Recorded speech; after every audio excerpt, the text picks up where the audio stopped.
With Congress back in session, the avalanche of fabricated news events like immigration, impeachment, corruption, racism, tariffs, staffing issues will all start again in order to distract from the booming economy and the historically low unemployment. By definition, news is always bad. If it were good, it would not be interesting and advertisers would not get the eyeballs they need. History is old news about mistakes and dysfunctionalities of the past.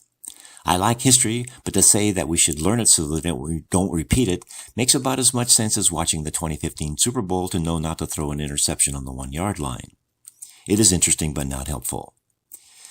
Interest in history is the same as the irresistible urge to watch a car wreck.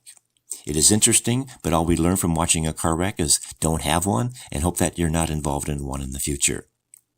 To study all the things that could go wrong is an infinite list.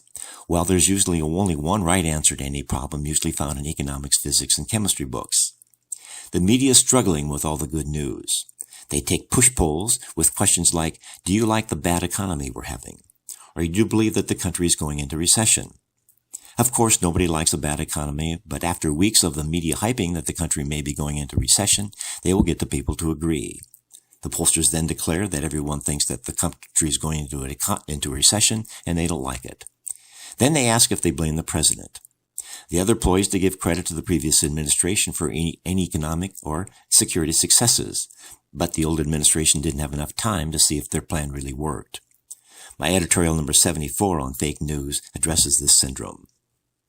The news is supposed to be information about which we can decide what action items to take, like severe weather warnings. It is not news if it shapes opinions or promotes a dishonest agenda. That's propaganda, and we're supposed to learn what that difference is in school. Why is this happening? It's because the political correctness movement has infected our schools and the media.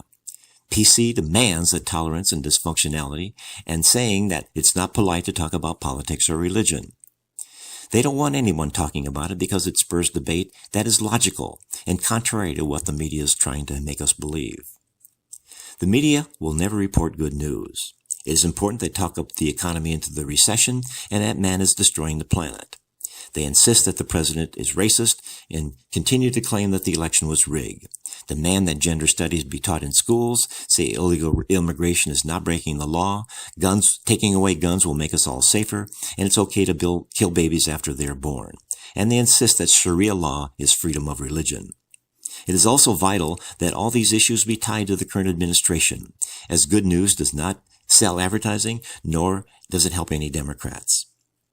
All these distractions are disguised as and designed to be practically impossible for anyone to draw their own conclusions. It's a lot easier to tell the masses and insist then on violating the laws of physics and economics if they don't know what they are. If they are told 2 + 2 = 5 enough times, sooner or later a majority will agree, and facts no longer need to be true. This explains why the Nebraskans who live outside a big city are typically conservative. They possess the traits that make them self-sufficient, logical, independent, and frugal. They realize that nothing worth having is ever free, and they teach their children these values and don't expect the government to take care of them from the cradle to the grave. This is what makes Nebraska great, but sadly, it's not for everyone.